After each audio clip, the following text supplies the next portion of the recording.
In an effort to encourage our attendees to continue posing questions, we have one for you all. The question generally is, why are educational institutions so loath to support and promote political activism? I'd rather go to that college right there with these people any day of the week. Can you respond to that a little bit for us? What is it? What's up with institutions of supposed higher learning and their resistance?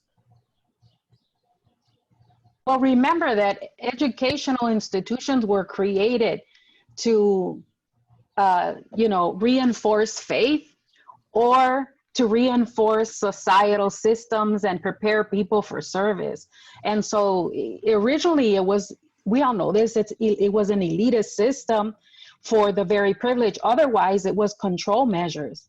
And so regardless of the reputation education has taken in recent history that it's a liberal institution, I mean, roots and structures and foundations aren't removed.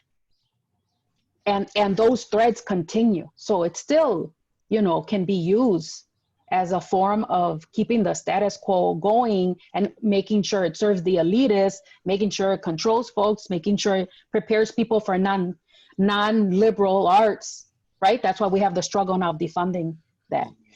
Mm-hmm. Other thoughts, folks? Yeah, I've always actually seen UWM as a place that, particularly UWM, as a place that has been supporting political activism. And I think back to I think it was 2002 or early 2003 when Professor Mbalia and his wife and a whole group of educators supported a walkout and then a teach-in. And this was against the Iraq War.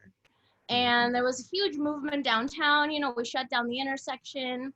But all of the professors there supported students walking out. And then all the students walked out of their classroom and then went to the union, and there were teach-ins.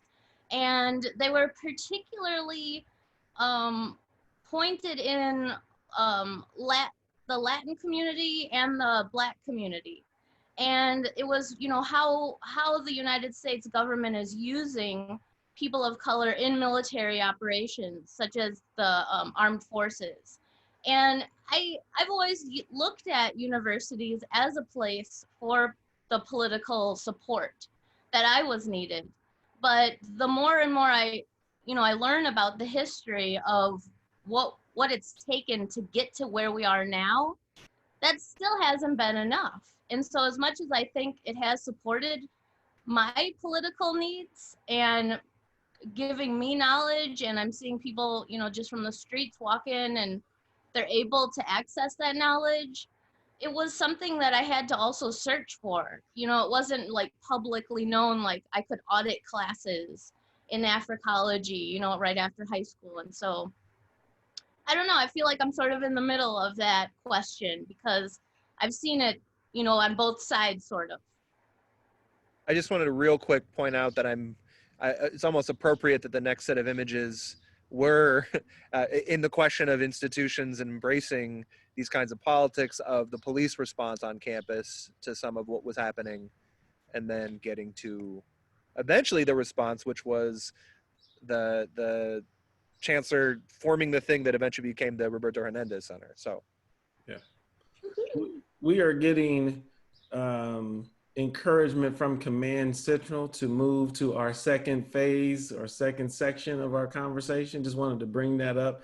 I think there's a really good question from folks on Facebook Live that helps us do that a little bit, particularly as it relates to this question of activism in institutions. The question is, how can educators support student activism or freedom of speech in a space where administration or the community discourages it? How can educators support student activism? Any thoughts at all will be welcomed. Well, deliberately put it in your curriculum. Right. Have people examine who they are and their life and lived experience and how that ties into whatever they're learning, if there's a touch point. And then help them to explore or challenge them to explore what action in their lives they can take to make an impact in that area. So very deliberately and very easily, by the way. Go ahead, no, Stephanie. Go ahead. Oh, I was gonna throw the ball to you.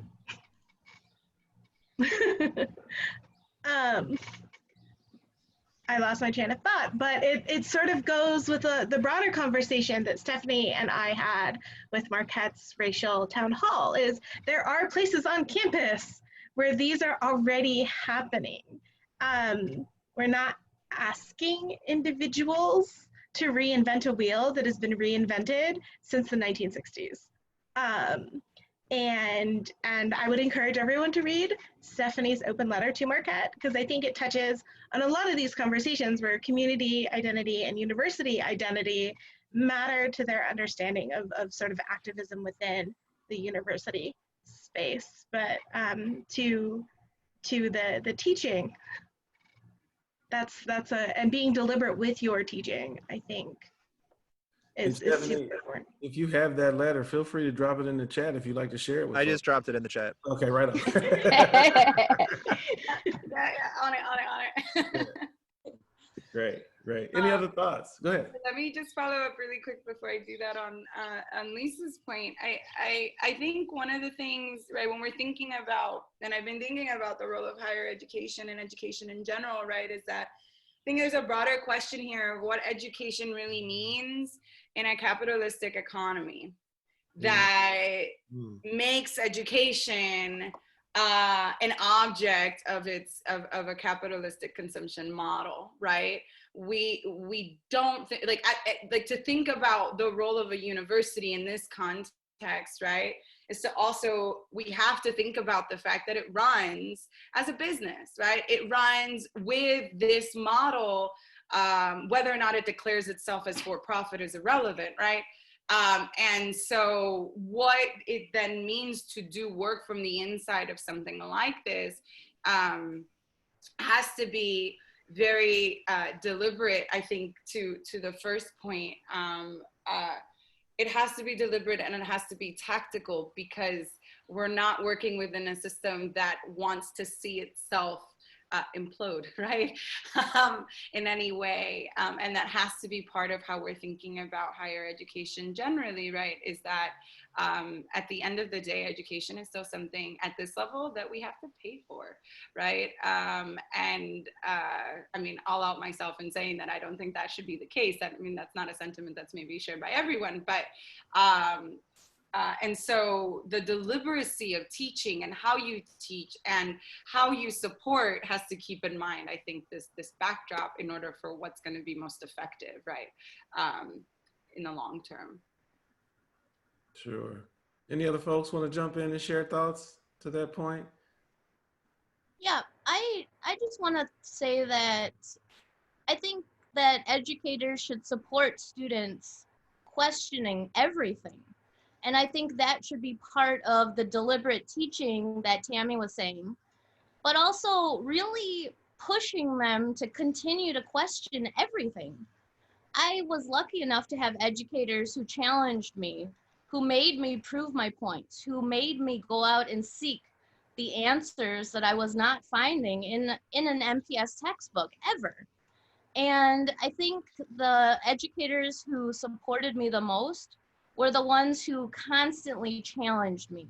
You know, prove that point. Get up there, prove that point. Tell me why, where, how.